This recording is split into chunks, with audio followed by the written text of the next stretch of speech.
Okay, I'm just going to go through all the UI stuff for the menus and just basically give a run through where everything goes and what needs to be placed.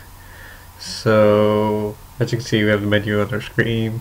It's kind of ugly looking, but I was just using the default stuff from Unity. So let's go into the game.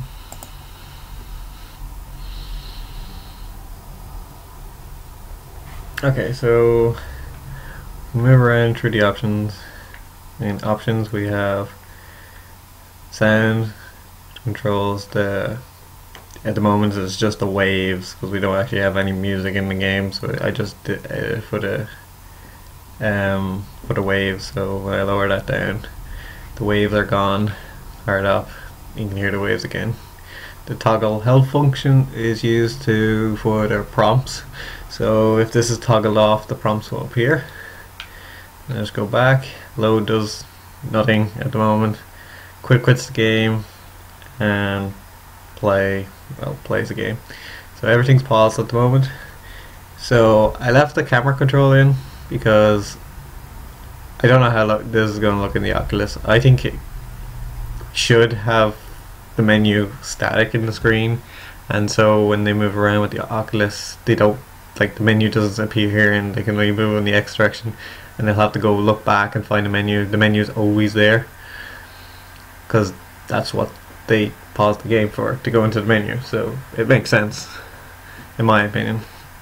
So when we play the game, so play, you drop down, press start, pause menu comes up, and you're going to have to create another button in the import manager for the pause.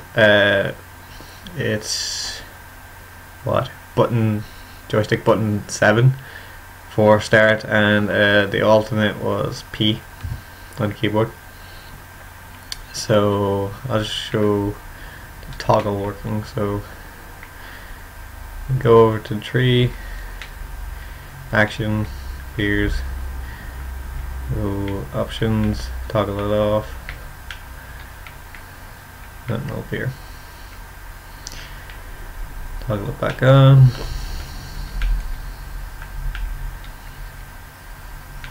action appears. So that's it.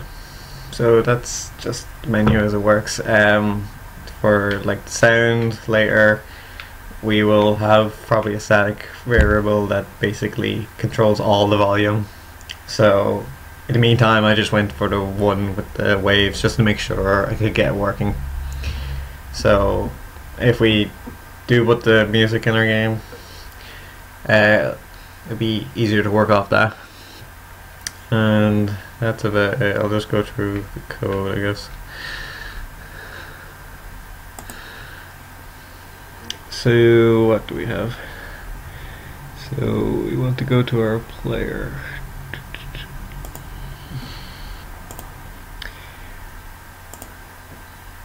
So we have a menu canvas. So inside the menu canvas we have a panel, and this blue background thing is the panel. And inside we have 2 game objects. These are the pause buttons and the options buttons. So inside the pause buttons are all the buttons here, and in the options one is all the buttons in the other menu when you go into options.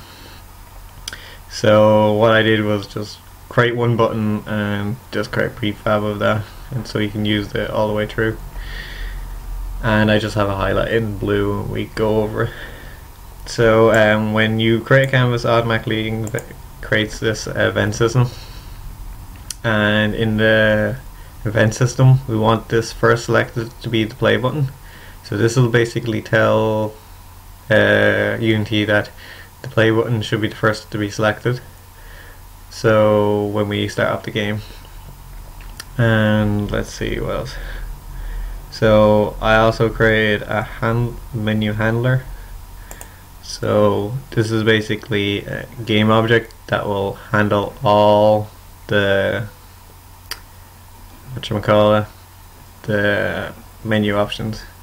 So we need to throw in our canvas, our 2 game objects, our event system, and these option event systems are similar to do with the event system. So this first selected thing here, when I click on low options, I don't want play to be top, I want it to be the scroll bar.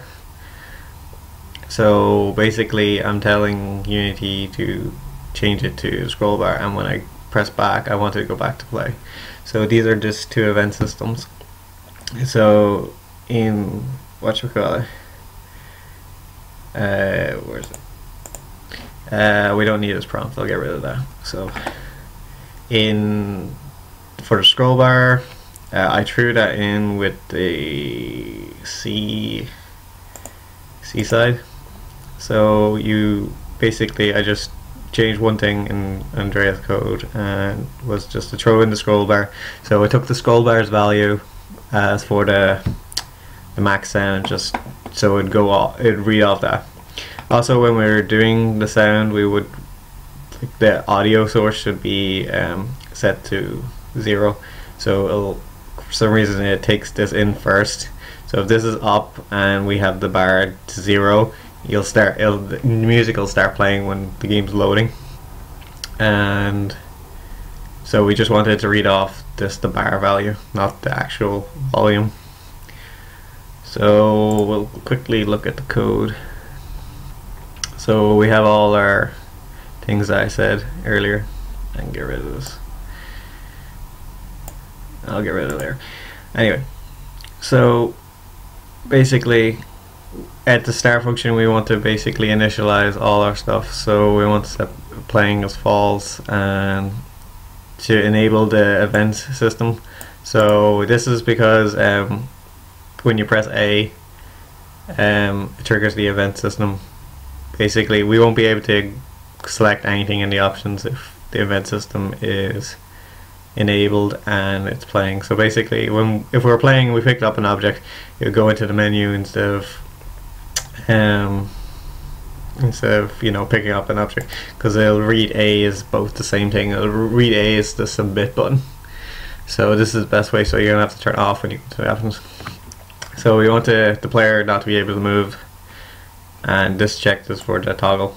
So we want it to be set to true, so the up options is always true, and we want to set the time scale to be 0, so we don't want any animations playing.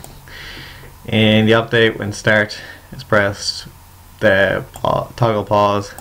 So toggle pause just returns a boolean. It just basically says if it's playing, change all these, and then else change all these.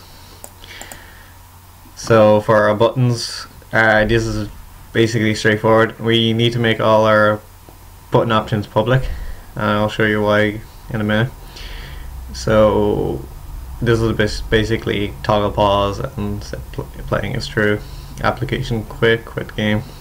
In the options, this is where the event system comes into place. So we want to switch the selected object to our event object. So basically this will be our scroll bar. So we basically just tell it when you go into the options, the first things to be selected will be the option bar, and just set the pause buttons to false and the options to active, similar to the back.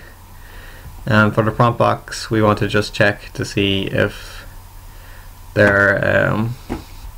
if it's ticked or not ticked, and we just want, and I don't think we need this get is playing anymore. And for the C emitter, what was it?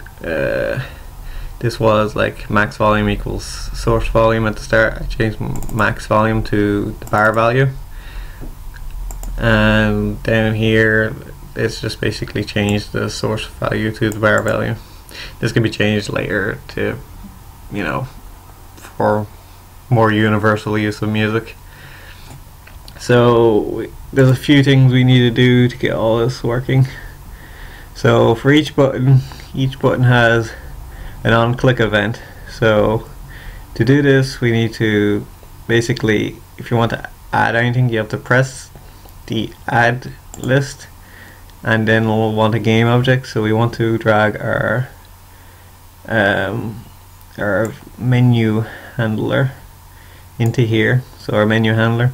Inside we'll have access to all the menu handler scripts, and we want whatever we need. So what is this? This is resume. So go in here and click the resume one, but we don't need this anymore.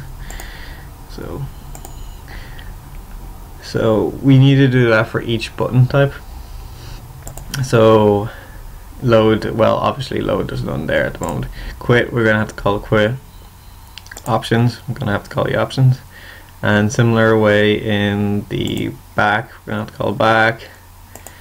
Scroll bar, well we don't need anything in scroll bar at the moment because it's controlled in the CM mirror. This will be probably changed when we have music, so we'll switch this to none just so I don't forget. And toggle, same toggle. The way Unity works for the navigation system, you have several navigation ways. You have automatic, vertical, horizontal. They're all fine when it comes to mouse input, but when it comes to controller input, it's not so fine. So, because we're using a controller and a keyboard, to move around the options, we have to explicitly tell it where to go. So for each of these buttons, we basically need to tell it when we press up where we go. So for this play button, when we press up, we want to go cycle back through the menu and go to the bottom, so quit. And then when we press down, we want to go to load. This is similar in all cases. So it's basically, you look at this and just use your common sense to say whatever is above it, do that. And that's about it. I can't think of anything else. Need any other information? Just make sure this on runtime this is ticked off, because we only want this to be appearing. Let me think. That's it. Like the UI itself is a bit ugly looking, but like it's just placeholders really at the moment. We just kind of want the functionality to work. So that is fine. Oh yeah, for the canvas, we want to set it to our world space and use our FPS camera as our event camera. So yeah, that's it. If you need any more help, just give me a message and I'll put this code up in Drive in a minute.